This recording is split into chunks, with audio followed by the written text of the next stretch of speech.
بسم اللہ الرحمن الرحیم نحمده ونصلی ونسلم علی رسولہ الکریم اما بعد۔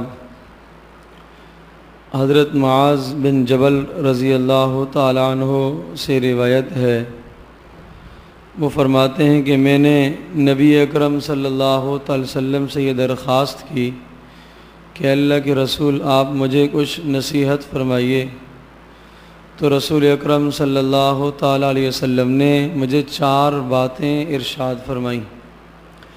ان 4 باتوں میں سے سب سے پہلی بات یہ ہے، اعبد اللہ کأنک ترا، اللہ تبارک تعالیٰ کی عبادت اس طرح سے کرو گویا کہ آپ اللہ کو دیکھ رہے ہو۔ یقیناً جب آپ نماز میں اور ہم نماز میں کھڑے ہوتے ہیں اور جب ہم قرآن مجید کی تلاوت کرتے ہیں اور جب ہم کوئی بھی عبادت کرتے ہیں تو اس وقت ہمارے دل میں دماغ میں یہ دھیان بیٹھا ہوا ہونا چاہیے کہ میں اللہ تبارک تعالیٰ کو دیکھ رہا ہوں، میں اللہ کے سامنے کھڑا ہوں، اللہ مجھے دیکھ رہا ہے۔ جب اس دھیان اور اس استحضار کے ساتھ آدمی عبادت کرتا ہے تو اس عبادت کی افادیت بڑھ جاتی ہے۔ سب سے بڑا فائدہ یہ ہوتا ہے کہ آدمی کے دل میں خشوع اور خضوع پیدا ہوتا ہے، اللہ پاک کی محبت دل میں بیٹھتی ہے، عبادت کا شوق اور رغبت اور بڑھ جاتی ہے۔ تو اس لیے ارشاد فرمایا کہ عبادت کرتے وقت یہ خیال کیا کرو کہ میں اللہ کو دیکھ رہا ہوں، یا یہ خیال کیا کرو کہ اللہ پاک مجھے دیکھ رہا ہے۔ دوسری بات یہ ارشاد فرمائی کہ اپنے آپ کو مردوں میں شمار کیا کرو، اپنے آپ کو مردوں میں شمار کرا کرو، زندوں میں شمار نہ کیا کرو۔ مطلب یہ ہے کہ یہ خیال رکھو کہ ابھی تو تم چل پھر رہے ہو اور کل کسی وقت بھی آپ کا انتقال ہو جائے گا، ایک قریب وقت آنے والا ہے، آپ کی موت آ جائے گی اور پھر آپ کا شمار بھی مردوں میں ہوگا۔ اس لیے ابھی سے ہی اپنے آپ کو تیار رکھو۔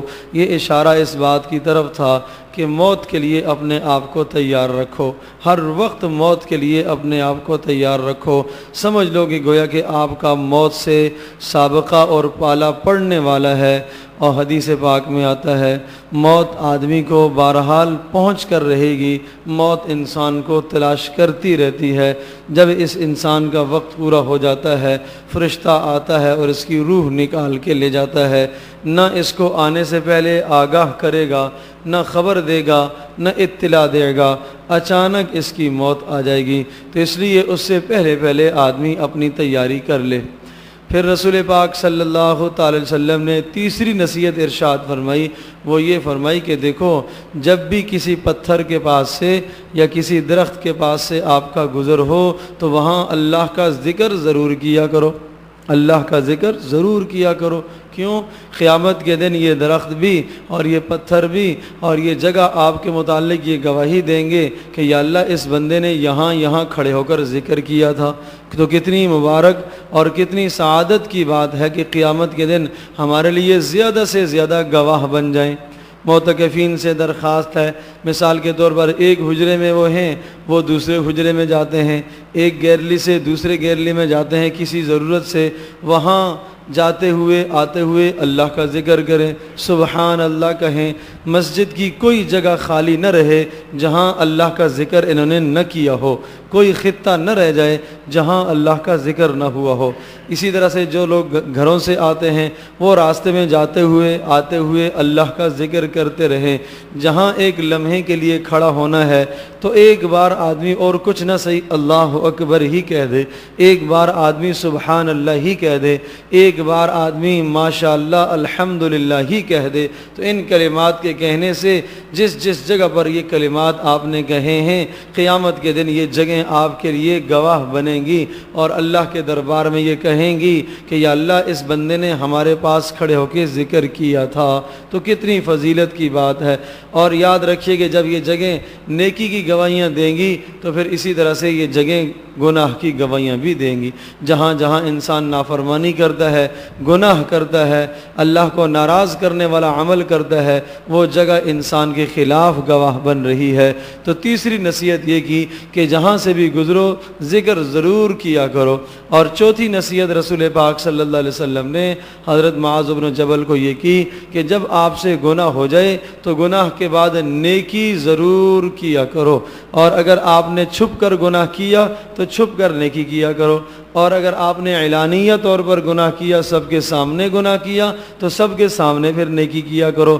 اس نیکی کرنے کا فائدہ یہ ہوگا کہ اس گناہ کی وجہ سے جو آپ کے دل میں ظلمت پیدا ہو گئی ہے، آپ کے دل میں کفر کی طرف میلانیت پیدا ہو گئی ہے، اور آپ کے دل میں جو اللہ اور اس کے رسول کی محبت کی کمی آ گئی ہے، اس نیکی کے بدلے میں وہ کمی پوری ہو جائے گی۔ اس لیے نیکی ضرور کیا کرو۔